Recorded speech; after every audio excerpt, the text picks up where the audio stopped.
पिताजी, मान लोग यात्रा क्यों कराते हैं? खुशी क्या है? Salut, moi c'est Pierre. Cet été, je suis parti 32 jours faire le tour de l'Inde en sac à dos, partant du Kerala au sud de l'Inde jusqu'à Varanasi, en passant par le Rajasthan et New Delhi. J'ai toujours été hyper attiré par ce pays, particulièrement pour sa cuisine, sa culture, ses couleurs, mais aussi pour son mystère. Et tout le monde parle de l'Inde, mais c'est rarement positif. Alors quand j'ai annoncé que je partais là-bas, j'ai entendu pratiquement que du négatif. Le fait que ce soit le pays le plus peuplé et pollué au monde, des vidéos très sales qui circulent sur de la street food indienne, un choc culturel immense, et ce fameux syndrome de l'Inde.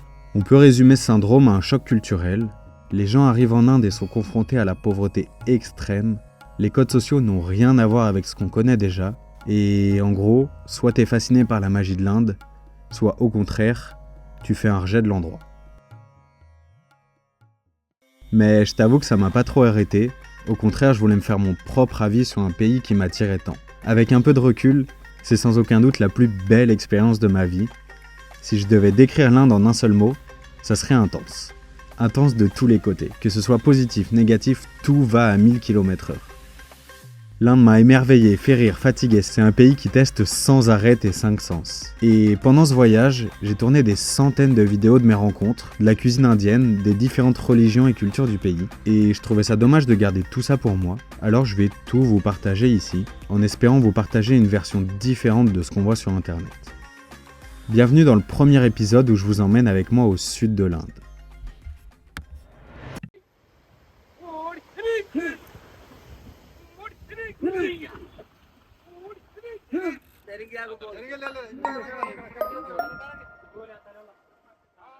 Pour débuter ce voyage, je pose les pieds au Kerala, qu'on surnomme parfois le pays de Dieu. Le Kerala, c'est cette région qui s'étend sur près de 900 km dans le sud-ouest de la péninsule indienne. Et à peine arrivé dans la capitale de l'état du Kerala, Trivandrum, je suis directement allé à Kovalam, une petite ville au bord de la mer. Et quoi de mieux pour débuter une journée que de manger un déjeuner typique du Kerala, le dosa. En gros, le dosa c'est une crêpe à base de farine de lentilles noires, de pois chiches ou de riz.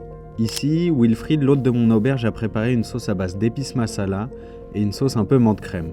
C'est une dinguerie, très simple mais efficace. L'idée en venant en Inde, c'était avant tout de découvrir la cuisine locale. Alors, quand Wilfried m'a dit qu'il y avait un port de pêche pas loin, c'est pas tombé dans l'oreille d'un sourd. J'en profite donc pour lui glisser rapidement l'idée de cuisiner ensemble. Je suis donc allé rapidement me balader près du port de pêche, où j'ai pu voir du poisson frais, prendre des belles photos, une mosquée incroyable, bref, j'étais aux anges. Et pour la cerise sur le gâteau, j'ai même pu jouer au foot avec des jeunes du village juste derrière le port de pêche. J'ai tenu 5 minutes, pas plus. Globalement, pour cette première journée, je suis tellement heureux d'être ici. Entre les sourires des habitants, les locaux qui te souhaitent la bienvenue, les maisons colorées, les paysages à couper le souffle, ça change un peu de Paris. Je ressens malgré tout une très forte pauvreté partout, et ça, c'est sans parler de la pollution plastique. Et je dis ça là maintenant, mais c'est sans savoir ce qui m'attendait après à New Delhi. Avec du recul, commencer par le Kerala, c'est un bon début pour visiter l'Inde, car apparemment, le Kerala, c'est un des endroits les plus safe et soft du pays. Le lendemain matin, je pense qu'à une chose, c'est retourner au marché, acheter du poisson et cuisiner avec Wilfried le boss. Et regardez-moi ce marché à ciel ouvert. Je vais pas vous cacher que c'est un peu le bordel, mais c'est tellement beau à voir.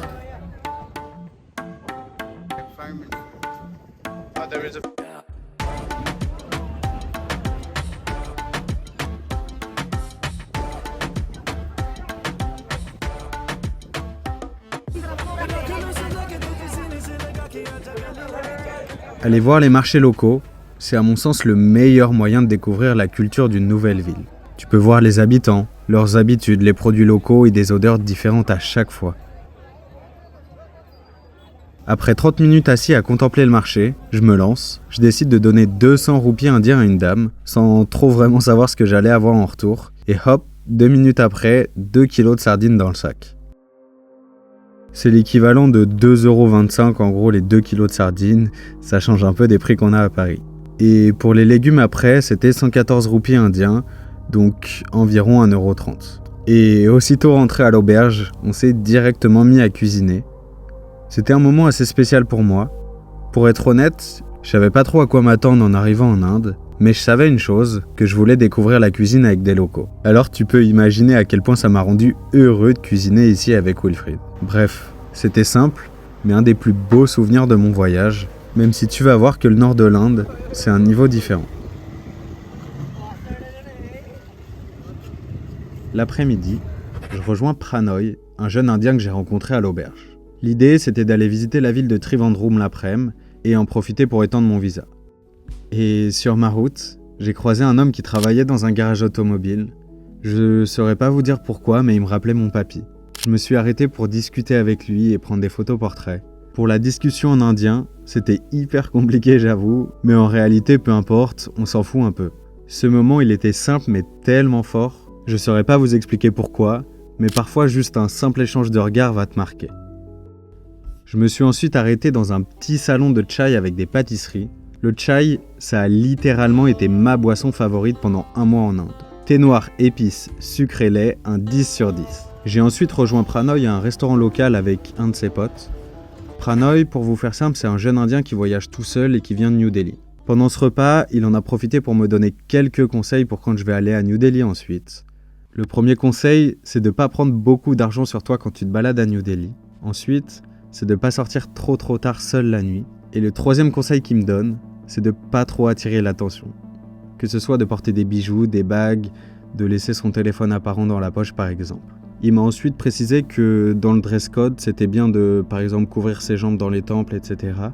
Si jamais tu étais une fille, c'était bien de couvrir tes genoux et de pas forcément porter de décolleté selon ses conseils. Je vous avoue que c'était pas du tout le plus rassurant à entendre, mais à la fois ça m'excitait encore plus d'aller dans cet endroit dont on m'avait tant parlé. Et à la fin du repas, Pranoy m'a dit une phrase qui m'a marqué sur le coup. Tu sais, dans ton pays, il y a peu de petites corruptions, mais beaucoup de grosses corruptions. Ici, on a les deux.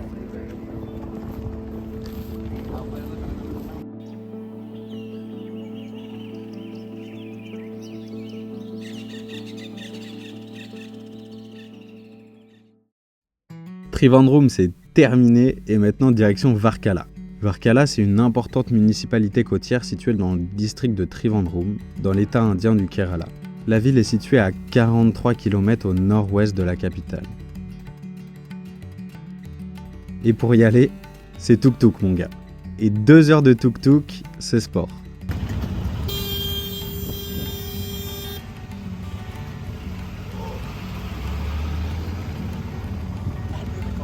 En arrivant à Varkala, j'ai directement pu aller marcher sur la plage, voir le coucher de soleil et faire un foot avec des jeunes locaux.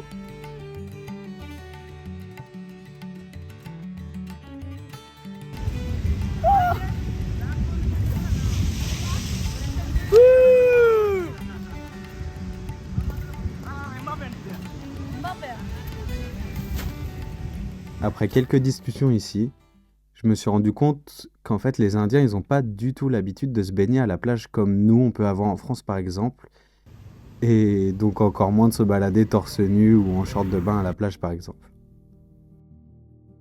Première journée à Varkala, j'ai directement pu louer un scooter pour explorer les alentours. On m'a dit qu'il y avait du canoë sympa à faire dans des mangroves, donc ni une ni deux j'y suis allé. J'ai même pu voir des énormes chauves-souris.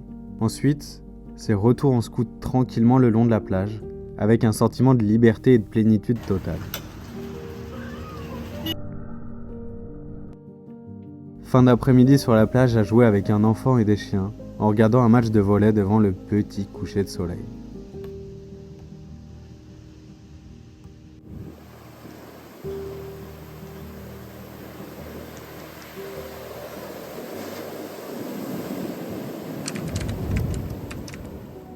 Nicky, c'est l'autre chez qui j'ai dormi. Il a seulement 24 ans et il a un hôtel avec 10 chambres. Il m'a expliqué qu'il a fait un crédit pour acheter l'hôtel et ensuite devoir le rembourser. Donc jusqu'ici, il n'y a rien d'étonnant. Mais rendez-vous compte qu'ici, il paye ses employés 1200 roupies indiens, soit pas plus de 20 € par mois. Petite chambre. Ce qui est plutôt bien ici, c'est que je paye 1000 roupies par nuit. Donc c'est à peu près 10 €. Ça moins cher que partout autour ici. Et surtout, vous voyez, les murs sont à peu près clean, tout est nickel. Contrairement à tous les hôtels que j'ai fait avant. Hop.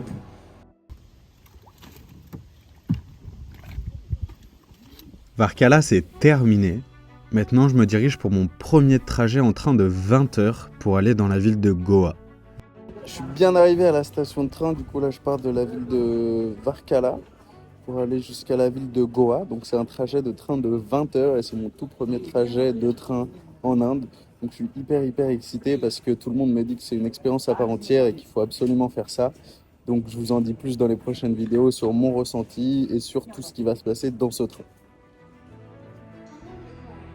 Et arrivé à la gare pour partir, je vois un gars qui traverse les rails pour faire passer les valises de sa famille. Tout est normal. Pour l'instant, pas trop de monde, mais je suis tellement excité. De ce que tout le monde m'a dit, en fait, prendre le train en Inde, ça fait partie de l'expérience totale. C'est pas tant un moyen de se rendre d'un point A à un point B, mais une vraie expérience à part entière. À savoir, du coup, qu'en Inde, quand tu prends le train, et un petit peu comme partout d'ailleurs, il y a plusieurs classes. Tu vas avoir les premières classes avec l'air conditionné, etc., des classes où tu vas être assis, des sleeper classes si tu prends un train de nuit, du coup pour pouvoir dormir facilement, et des classes sans réservation. Vous me voyez venir, m'y prenant au dernier moment, j'ai pris la sleeper class sans réservation. C'est sans aucun doute la plus économique quand tu cherches une couchette, mais je t'avoue que le confort c'est pas non plus le point fort de ces compartiments. Tu te fais souvent réveiller par des vendeurs ambulants ou des gens qui s'installent dans le train. Pendant le trajet, je savais pas mais j'avais un repas qui était compris et en vrai j'ai été agréablement surpris. Ça avait pas l'air ouf du tout mais c'était hyper bon. Du coup c'était 100% végétarien, t'avais notamment du pain, du yaourt, du tofu et la petite boule là c'était un tout petit dessert sucré qui était un petit peu chelou j'avoue. Et ici, j'avais complètement oublié mais tout le monde mange à la main. J'ai notamment pu rencontrer une famille avec 2 petits-enfants trop gentils et leur père qui au bout d'1 minute de discussion m'ont offert un lassi à la mangue. Ça va vous paraître bête comme ça et pas grand chose, mais je sais pas. La gentillesse, l'accueil et le sourire qu'ils m'ont fait m'ont rendu tellement heureux sur le coup. Pour ce qui est du sommeil, c'est autre chose. Je me suis fait réveiller toutes les 30 minutes, voire toutes les heures par des bruits de porte, des courants d'air, des vendeurs de chocolat et des voisins de chambre à 6 h du matin qui allument la lumière.